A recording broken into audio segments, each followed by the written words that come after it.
मुझे ये बताएं कि अगर अरशद नदीम को ऑप्शन मिले कि वो भारत जाएं, उनको बुलाया जाए, बड़ी इज्जत देकर उनको बुलाया जाए, उनको इनवाइट किया कि भाई आप स्टार हैं पाकिस्तान के, आपने इतना बड़ा वर्ल्ड रिकॉर्ड बनाया, ओलंपिक्स में आए, हमारे साथ बैठे एक इवेंट में, व्हाट शुड ही डू? मतलब should he go, should he not go? और उनको बुलाने का मतलब क्या है? क्या ये मामला पॉलिटिसाइज हो रहा है? What exactly is happening? अच्छा देखिए, मैं मतलब चलें पॉजिटिव ही ले लेता हूँ। बुलाना चाह रहे हैं, नीरज कह रहे हैं कि जी उन्हें आना चाहिए, इवेंट हो रहा है बेंगलुरु में। तो मेरा कहना ये है कि अब हमारे वो ताल्लुकात उस पर नहीं हो गए पर्सनल बेसिस पे कि जी आना चाहिए, आप आएँ। सही है। हम सारे भी इंडियन क्रिकेट टीम से बात कर रहे थे कि आप आए, उनके बहुत से प्लेयर आना भी चाह रहे थे, बट ये गवर्नमेंट लेवल की बात हो गई ना। तो अब हमारा एक स्टार जो ओलंपिक में जिसने तबाही मचा दी, इतने रिकॉर्ड्स बना दिए, अब वो क्यों जाए? सही। अब उसको भी यही कहना चाहिए कि जी आप हमारी गवर्नमेंट से इजाज़त ले दें और बात अगर हो जाए तो फिर मैं आ जाता हूँ।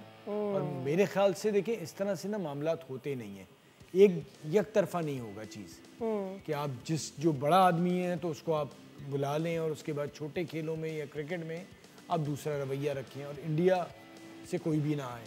या तो हम सारे खेलों में एक साथ होंगे या फिर किसी में भी नहीं होगा।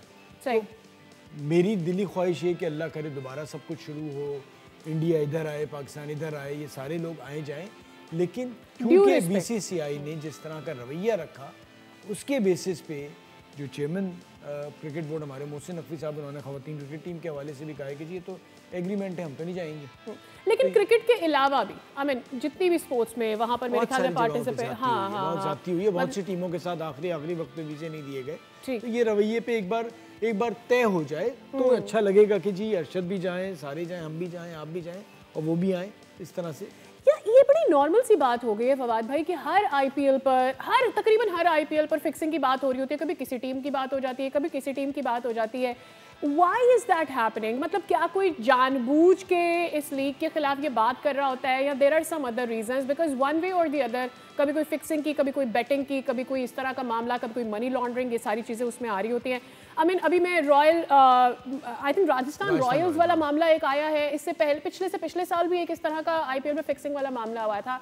एक टीम तो पूरी वॉश ऑफ होकर वापस भी आ चुकी है। I am not going to go into details, but Why is it happening? और क्या बीसीसीआई इस पर काबू पाने में नाकाम हो रहा है या उनकी तवज्जो नहीं है? All that matters is money for them. Sadia इतनी बड़ी लीग है और ये T20 लीग में सारी दुनिया में इस किस्म के मसाइल हैं। अच्छा, ठीक है, आप अभी तक अच्छी बात यह है कि कोई खिलाड़ी जो है उसके कोई नाम नहीं आ रहे और जो भी चीज़ें आती हैं वहाँ से उस पर डिसीजन लेते हैं। कभी किसी पे, अभी मुंबई इंडियंस के एक साहब थे, उनको बैन किया गया।